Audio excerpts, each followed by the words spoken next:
अस्सलाम वालेकुम स्टूडेंट्स, कैसे हैं आप लोग? खैरियत से हैं? स्टूडेंट्स, आज हमारा टॉपिक है डिबेंचर्स से मुतालिक कैंसलेशन एंड रीसेल और री इशू ऑफ ओन डिबेंचर्स के जब कंपनी अपने डिबेंचर्स को मार्केट से परचेज कर लेती है तो उसको कैंसिल कैसे करती है और उसकी क्या जर्नल एंट्रीज होती हैं, और अगर उनको री इशू करना चाहती है, किसी और को इशू करना चाहती है तो उसकी जर्नल एंट्रीज क्या होती हैं। तो लेक्चर स्टार्ट करने से पहले अगर अभी तक आपने चैनल सब्सक्राइब नहीं किया तो चैनल को सब्सक्राइब करें, बेल बटन भी पुश करें ताकि हमारे आने वाली तमाम वीडियोस आपको नोटिफिकेशन के थ्रू मिलती रहें। तो स्टूडेंट्स चलते हैं, सबसे पहले अपना क्वेश्चन रीड करते हैं। क्वेश्चन आपकी स्क्रीन पे चल रहा है।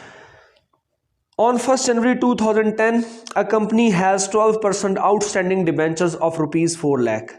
कहता है कि 1 जनवरी तो 2010 को कंपनी के जो आउटस्टैंडिंग डिबेंचर ओपन मार्केट में इस वक्त मौजूद हैं वो 4 लाख के हैं, जिसके ऊपर 12% इंटरेस्ट रेट कंपनी पे करती है। The interest is payable on 30 June and 31 December every year. Company साल में 2 दफ़ा इंटरेस्ट पे करती है, 30 जून को पे करती है और 31 दिसंबर को पे करती है। On 1 May 2010 the company purchase 500 of its own debenture as investment at 97x interest. कहता है कंपनी ने डिबेंचर परचेज किए हैं 500 ओन डिबेंचर एज इन्वेस्टमेंट, मतलब कि इन्वेस्टमेंट के लिए परचेज किए हैं एट 97x इंटरेस्ट के साथ। तो सबसे पहले स्टूडेंट्स आप यहां पर 1 मई 2010 की डेट डालेंगे। एंट्री मैंने आप लोगों को बताई हुई है, और अगर अभी तक आपने हमारा डिबेंचर जिसमें मैंने आपको debenture purchase for redemption purpose और इन्वेस्टमेंट पर्पस के लिए जो मैंने आपको लेक्चर दिया था, अगर अभी तक आपने वो लेक्चर नहीं देखा तो उस लेक्चर को ज़रूर देखें, क्योंकि उसी के अंदर कॉन्सेप्ट है कि इन्वेस्टमेंट पर्पस क्या होता है और रिडेम्पशन पर्पस क्या होता है। तो उसका लिंक डिस्क्रिप्शन में मौजूद है, उसको ज़रूर देख लें, उसके बाद यह लेक्चर आपको आसानी से समझ आएगा। ओन डिबेंचर अकाउंट डेबिट कर देंगे, interest on debenture account debit कर देंगे और बैंक अकाउंट क्रेडिट कर देंगे। स्टूडेंट्स एंट्री पास करने के फौरन बाद सबसे पहले आप ओन डिबेंचर के सामने, चूंकि हम एक्स इंटरेस्ट पे परचेज कर रहे हैं, तो ओन डिबेंचर के सामने 500 डिबेंचर्स एट 97 ईच मल्टीप्लाई कर वैल्यू आपने यहां पर लिख देनी है डेबिट साइड पे। इसके बाद interest on debenture account debit करेंगे। इंटरेस्ट हमेशा फेस वैल्यू पे चार्ज होता है, तो मैंने आप लोगों को बताया हुआ है इसकी फेस वैल्यू जो है वो आपको पता है 50,000 रुपए डिबेंचर्स हैं, मतलब कि 500 डिबेंचर्स और 100 रुपए का एक, तो 50,000 की वैल्यू बनती है। उसके ऊपर 12% इंटरेस्ट लेंगे 4 मंथ का। क्यों?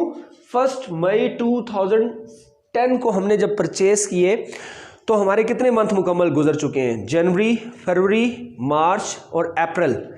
मई तो अभी स्टार्ट हुआ है तो इसको तो इंक्लूड नहीं करना हमने। तो 4 माह का इंटरेस्ट बनेगा जो अपने डिबेंचर्स परचेज किए हैं, उसके ऊपर लोगों को 4 माह का इंटरेस्ट पे करेंगे। तो 4/12 कर लेना, आपके पास 2000 आ जाएगा। उसके बाद बैंक को आपने क्रेडिट कर देना है इन दोनों, क्योंकि दोनों ये डेबिट साइड पे अमाउंट्स है तो डेबिट क्रेडिट की इक्वल होता है, तो इन दोनों को हम प्लस करके क्रेडिट कर देंगे। तो स्टूडेंट्स यहाँ पर देखें, आपको पता चल जाता है कि एक्स इंटरेस्ट की एंट्री में ये ओन डिबेंचर अकाउंट डेबिट है, तो ये डिबेंचर की वैल्यू है, उसमें आपने 2000 इंटरेस्ट खुद इंक्लूड करके पेमेंट आपने 50,500 की है। इसके बाद क्वेश्चन में कह रहा है ऊपर 30 जून को और 31 दिसंबर को कंपनी इंटरेस्ट पे करती है, तो मई के फौरन बाद 30 जून आएगी। 30 जून 2010 वही इंटरेस्ट की एंट्री पास करेंगे। Interest on debenture account debit करेंगे, बैंक अकाउंट क्रेडिट करेंगे और interest on own debenture account को हम क्रेडिट करेंगे। स्टूडेंट्स मैंने आपको बताया हुआ है कि हमेशा जब इंटरेस्ट की कैलकुलेशन करेंगे तो उसकी साथ लाजमी वर्किंग शो करेंगे, इससे आपको पता चल जाएगा कि इंटरेस्ट कितना किस डिबेंचर पे कितना बनता है। तो जनाब देखें यहां पर हमारे पास पहले 4 लाख के डिबेंचर्स मौजूद थे जो आउटस्टैंडिंग डिबेंचर थे, उसमें से कंपनी ने 50,000 के खरीद लिए थे। जो लोगों के पास ओपन मार्केट में डिबेंचर रह गए थे वो रह गए थे जनाब 3,50,000 के डिबेंचर्स। तो लोगों को जो इंटरेस्ट जाएगा वो 6 माह पे जाएगा। तो इंटरेस्ट ऑन डिबेंचर 3,50,000 पे 12% इंटरेस्ट 6 मंथ का, मतलब 6/12 कर लेना है, तो आपके पास आ जाएगा जनाब 21,000 रुपये। ये पेमेंट हो जाएगी 21,000 से लोगों की, तो बैंक के सामने ये अमाउंट आपने क्रेडिट कर देनी है।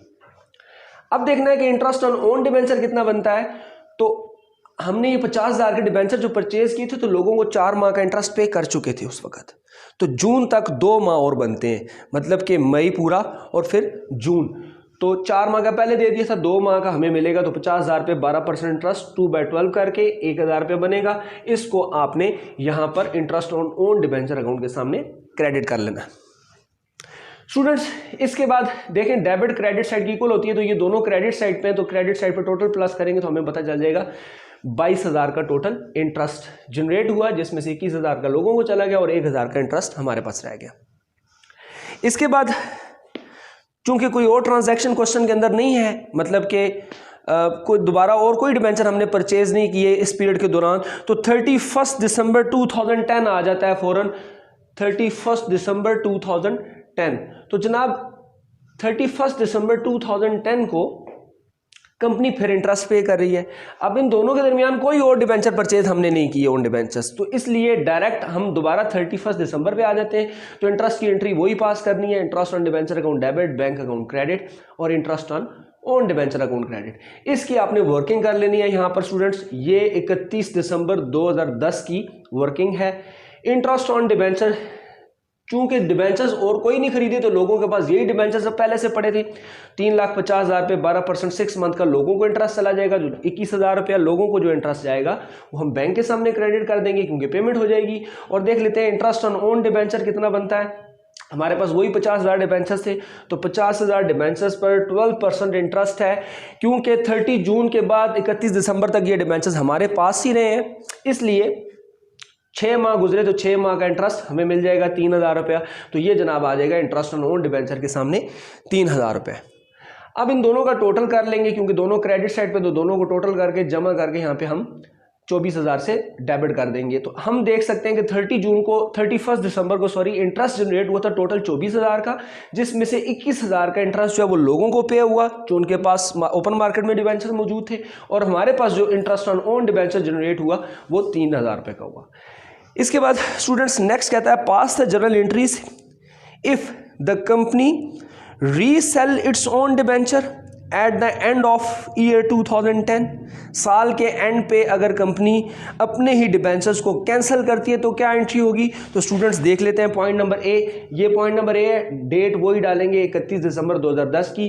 तो ये पॉइंट नंबर ए की एंट्री हम पास करने जा रहे हैं, कैंसल ऑफ ओन डिबेंचर। तो स्टूडेंट्स देखें कैंसिल कैसे करते हैं। ये जो हमने डिबेंचर परचेज किए थे ओपन मार्केट से, इन्हीं को हमने कैंसिल करना है। तो जिस अमाउंट से ओन डिबेंचर अकाउंट डेबिट हुए में इसी अमाउंट से हम इसको क्रेडिट कर देंगे। ओन डिबेंचर अकाउंट 48,050 रुपये। इसके बाद जब डिबेंचर कैंसिल होते हैं तो आपको पता है 12% डिबेंचर अकाउंट डेबिट हो जाते हैं, जो परसेंटेज डिबेंचर अकाउंट डेबिट हो जाती है जब कैंसिल होते हैं।